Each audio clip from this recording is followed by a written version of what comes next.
It's a simple choice, but it should not be made simply.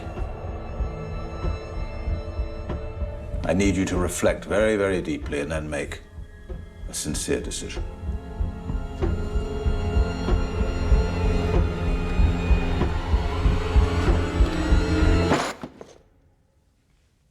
Have you ever played the Parker Brothers game, Monopoly? Monopoly is currently published in 47 languages. They sell it in over 114 countries.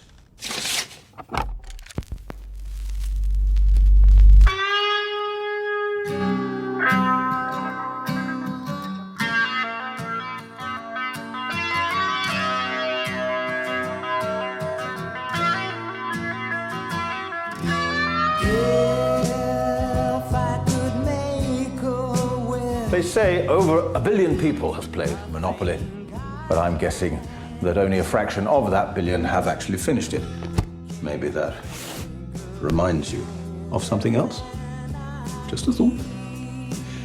This is what most people mean when they hear Monopoly. There is the computer avatars. Everyone has their favorite. I shall not tell you mine. Yeah. There's the pastel money in various denominations, and of course, the jail. Now, this next part is very important.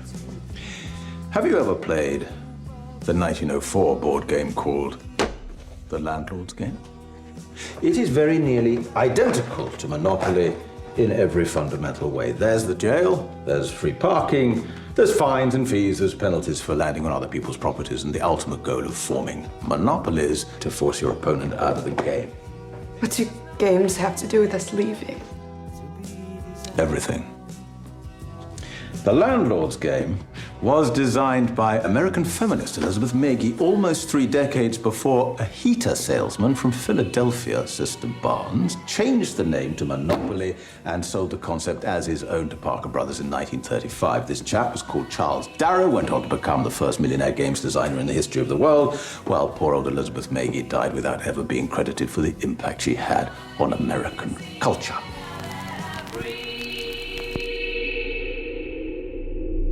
I'm talking to you about iterations.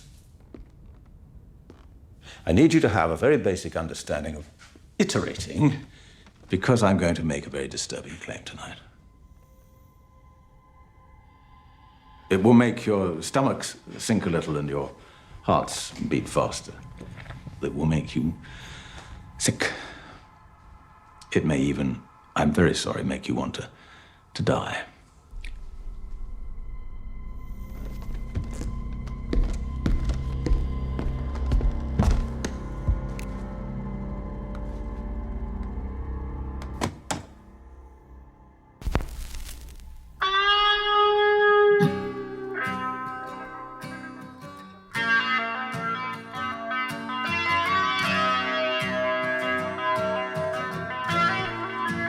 Have you heard this song before?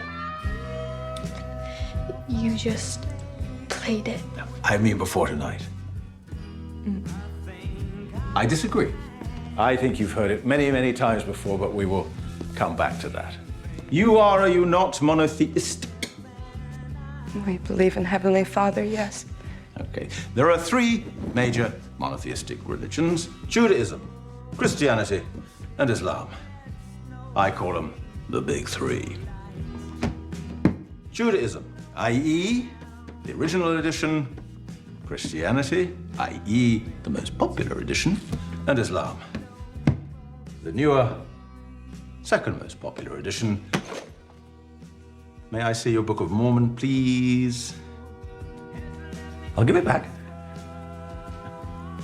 Thank you. And finally, after 800 years, this Mormonism, i.e., the zany regional spin-off edition.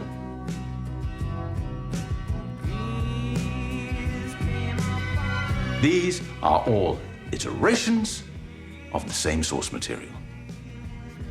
These texts share many of the same characters and histories, albeit presented with different meanings and perspectives. So, No, I will not accept that you stand there and tell me that you never heard The Air That I Breathe by the Hollies, when I know that you have heard Creep by Radiohead. Oh, yes, you have. Come on. But I'm a creep. Huh? I'm a weirdo. Okay. What the hell am I doing? I know these are things you're thinking right now, but they're also lyrics you recognize, yes? Yes? The Hollies filed a plagiarism lawsuit against Radiohead, which they later settled by proving that the melody and rhythm of The Air That I Breathe appear in Creep. How old are you, 19 or 20? Something like that. Okay, so maybe you know Lana Del Rey, who remarkably was sued by Radiohead for plagiarizing Creep in her 2017 song, Get Free. Iterations. Over time. Diluting the message, obscuring the original. Judaism is the OG monotheistic religion. It should, by a wide margin, have the most number of practicing members. And yet it makes up only 0.2% of the world's population. Why is that? Why is the original less popular than the iteration? Is it any less true than the others? Are we talking about religion or board games or music? Yes. It has the fewest members because it doesn't advertise. It doesn't have people like you knocking on doors, selling people a better life, a better board game, a better song. You ever think about that? How missionaries are really just salespeople for an organization? The product you're selling is an idea. You knock on my door and you sell. Maybe I buy, maybe I don't buy. Those are the rules of engagement when I invite you into my house. We are negotiating a transaction of ideologies. And what I'm trying to say to you tonight is that I have an idea which I would like to sell to you.